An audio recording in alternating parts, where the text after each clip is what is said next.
Extending hope and opportunity in our country requires an immigration system worthy of America, with laws that are fair and borders that are secure. When laws and borders are routinely violated, this harms the interests of our country. To secure our border, we're doubling the size of the Border Patrol and funding new infrastructure and technology.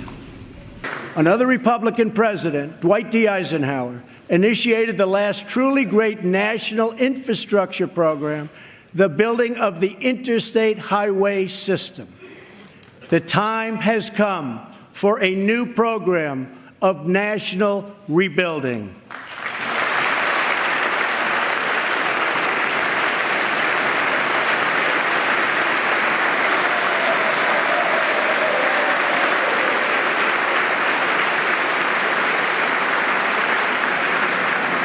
America has spent approximately $6 trillion in the Middle East. All the while, our infrastructure at home is crumbling. With this $6 trillion, we could have rebuilt our country twice, and maybe even 3 times if we had people who had the ability to negotiate.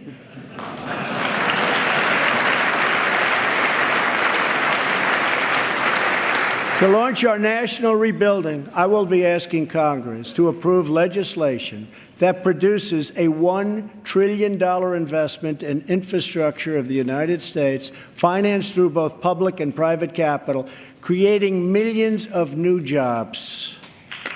Tonight, I'm calling on Congress to produce a bill that generates at least $1.5 trillion for the new infrastructure investment that our country so desperately needs. Every federal dollar should be leveraged by partnering with state and local governments and, where appropriate, tapping into private sector investment to permanently fix the infrastructure deficit, and we can do it. I am asking both parties to come together to give us safe, fast, reliable, and modern infrastructure that our economy needs and our people deserve.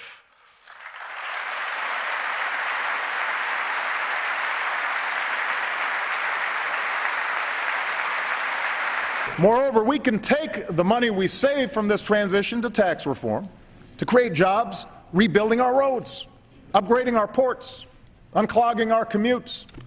Because in today's global economy, first-class jobs gravitate to first-class infrastructure.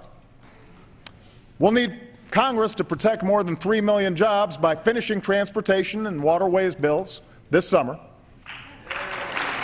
That can happen.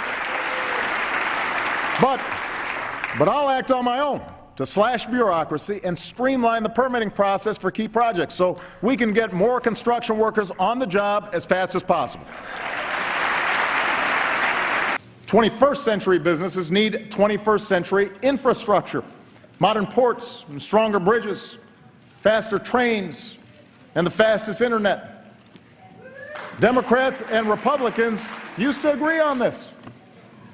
So let's set our sights higher than a single oil pipeline. Let's pass a bipartisan infrastructure plan that could create more than 30 times as many jobs per year and make this country stronger for decades to come. America's energy sector is just one part of an aging infrastructure badly in need of repair.